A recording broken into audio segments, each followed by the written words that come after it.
You are watching This is Cinema My Darling. Welcome to my channel.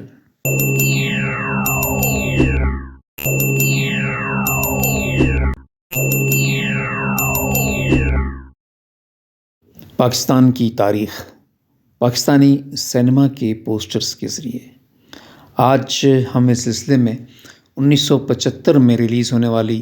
Urdu, Punjabi اور دیگر زبانوں کی فلموں کے پوسٹرز کے ذریعے اس وقت کے پاکستان کے حالات کو دیکھیں گے کہ سیاسی، معاشرتی اور معاشی سطح پر اور ثقافتی سطح پر پاکستان میں کیا ہو رہا تھا۔ تو آئیے ہم اس سلسلے کو شروع کرتے ہیں۔ سب سے پہلے ہم یہ دیکھیں گے کہ 1975 سے پہلے، کیونکہ ظاہر فلمیں 74-73 میں جو بننی شروع ہوئیں تو وہ 75 میں ریلیز ہوئیں، تو ہم دیکھیں گے کہ اس وقت جو پاکستان کے مسائل تھے یا جو خاص واقعات تھے وہ کیا تھے۔ سب سے پہلے تو وہ 1972 کے بعد جب حکومت بنی اور پاکستان پیپلز پارٹی نے اپنے منشور کے مطابق اصلاحات کے ایک پروگرام پہ عمل شروع کیا، جس میں انہوں نے ایگریکلچر ریفارمز کی، ایجوکیشن ریفارمز تھیں، انڈسٹریل ریفارمز تھیں، تو یہ ایک سلسلہ جو تھا جاری تھا۔ دوسرا ویمن امپاورمنٹ تھا، ویمن رائٹس تھا، خواتین بدلتے ہوئے معاشرے میں جو تھا، اور پیپلز پارٹی کے منشور کے مطابق بھی خواتین کو ایکول رائٹس تھے، اور پاکستانی معاشرے میں تبدیلی آئی، خواتین نے یونیورسٹیز میں جانا شروع کیا، دفاتر میں ان کے لیے جو ہے نوکریاں کریٹ کی گئیں، خواتین زندگی کے ہر میدان میں آگے بڑھنے لگیں، تو یہ چیزیں تھیں۔ اس کے علاوہ ہم دیکھیں گے کہ لٹریچر اور فولکلور میں کیا پاکستانی سینما نے کردار ادا کیا۔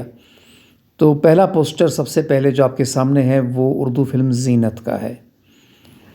جس طرح کہ میں نے شروع میں کہا تھا کہ خواتین کے حقوق کے حوالے سے یہ جو 70s کا اشرہ تھا یہ بہت اہم تھا۔ اس میں خواتین کے حوالے سے بہت پیش رفت ہوئی، آئینی طور پہ بھی، قانونی طور پہ بھی، معاشرتی طور پہ بھی۔ اور زینت فلم کہانی ہے ایک ایسے نواب کی جو بیٹی کو اپنے لیے بدنامی کا باعث سمجھتا ہے۔ وہی نظریات پرانے کہ بیٹی پرایا دھن ہے، اس کی شادی ہو جائے گی اور وہ جائیداد تقسیم کرنے کا باعث بنے گی، اس لیے جب اس کی پوتی ہوتی ہے تو وہ اس کو قبول نہیں کرتا اور اس کو مارنے کی کوشش کی جاتی ہے، لیکن اس کے ماں باپ اس کو چھپا کے اپنے ایک ملازم کے ہاں بھیج دیتے ہیں۔ وہ بیٹے کو اہمیت دیتا ہے، لیکن اس کا پوتا جوان ہو کر اسی نواب کو اپنی دولت اور جائیداد سے بے دخل کر دیتا ہے، اور پھر یہی پوتی اس کے کام آتی ہے۔ یہ مختصر کہانی تھی،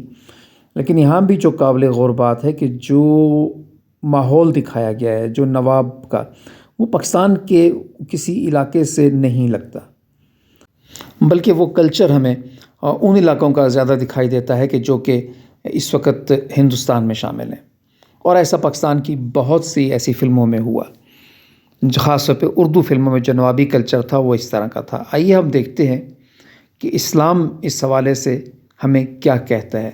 اسلام خواتین کو جائیداد میں، وراثت میں، چاہے وہ بیٹی ہو، بیوی ہو، ماں ہو، تینوں حالتوں میں، بہن ہو، مکمل حصہ دیتا ہے، اور اس کے لیے باقاعدہ حصہ مقرر کیا گیا ہے قرآن پاک کے مطابق،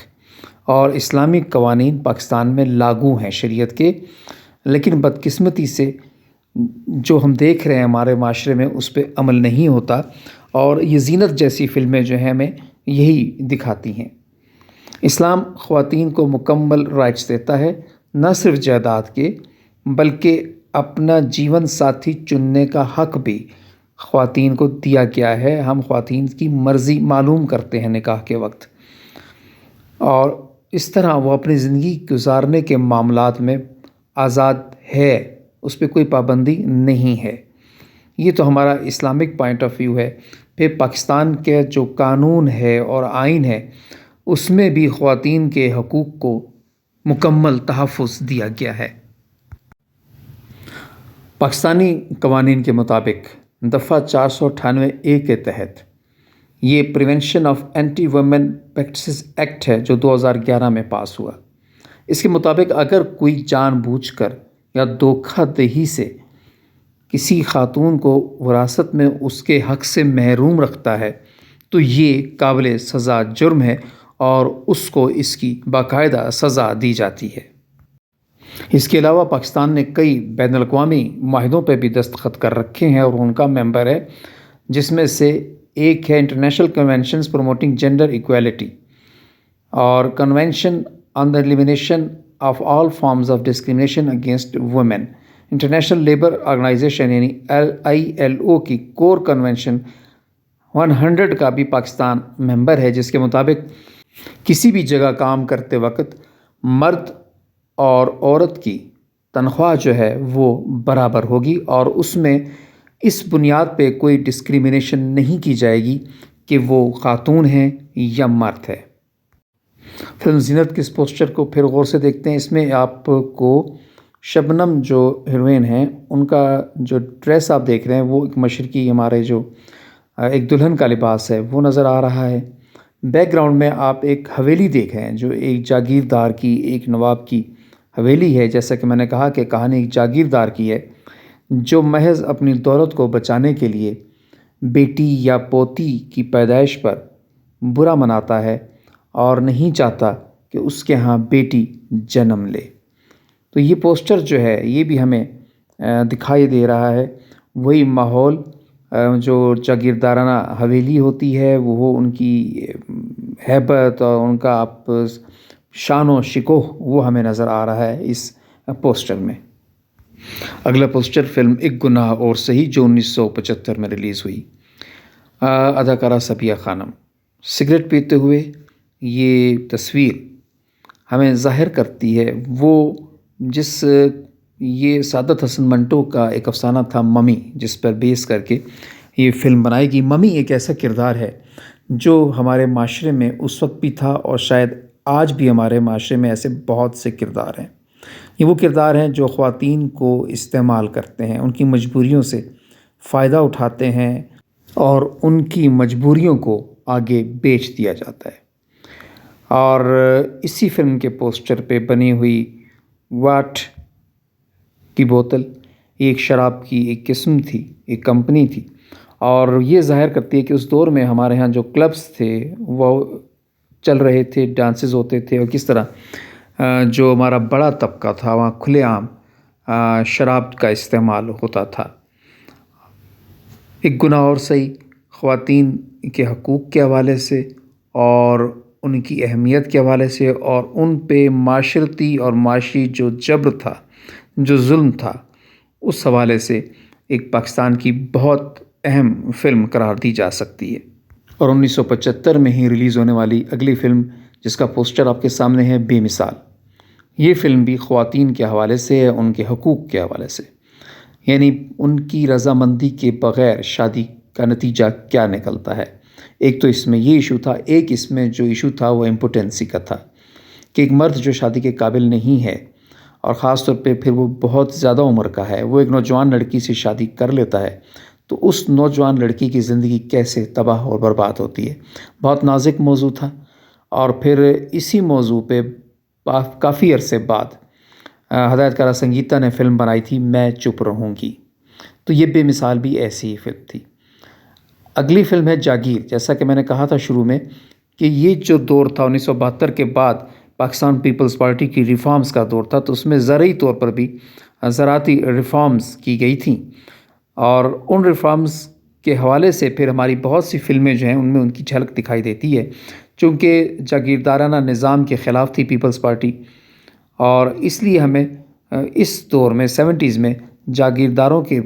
لحاظ سے ان کے اوپر بنائی گئی کہانیاں بہت نظر آتی ہیں۔ جاگیر ایسی ہی ایک اردو فلم تھی۔ اب یہ ریفارمز کیا تھیں، تھوڑا سا ہم اس کا بھی جائزہ لیتے ہیں، کیونکہ ہم نے تاریخ کو دیکھنا ہے، اپنے اسٹوڈنٹس کو بتانا ہے کہ ساتھ ساتھ ہم کس طرح فلم کے ساتھ ساتھ اپنی تاریخ کو دیکھتے ہیں۔ تو ان ریفارمز کے حوالے سے آپ کے سامنے ہے ایک میں دکھا رہا ہوں لکھی ہوئی تحریر کہ ذوالفقار علی بھٹو نے 1 مارچ 1972 کو ان ریفارمز کا اعلان کیا تھا، اور اس کے مطابق زمین کی انفرادی ملکیت کی حد جو تھی وہ 150 ایکڑ نہری اور 300 ایکڑ بارانی مقرر کر دی گئی تھی۔ یعنی زیادہ سے زیادہ حد یہ تھی، اور اس سے زیادہ جو زمین اگر کسی کے پاس تھی جو بڑے بڑے جاگیردار تھے تو وہ زمین حکومت لے کے ہاریوں میں تقسیم کرے گی تاکہ سب کو برابر کی طور پہ زمین مل جائے۔ لیکن بدقسمتی یہ ہے کہ اس سے پہلے بھی پاکستان میں ریفارمز ہوتی رہیں،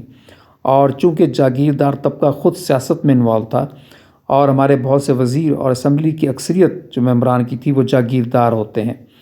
تو وہ ان پہ عمل نہیں ہونے دیتے۔ اور یہی کچھ ہماری اس 1972 کے ریفارمز کا بھی ہوا کہ پریکٹیکلی وہ ہو نہ سکا جو کہ ان ریفارمز میں کہا گیا۔ اب اس کی وجوہات ایک تو میں نے آپ کو بتا دی کہ وہ جاگیرداروں کا انفلوئنس تھا،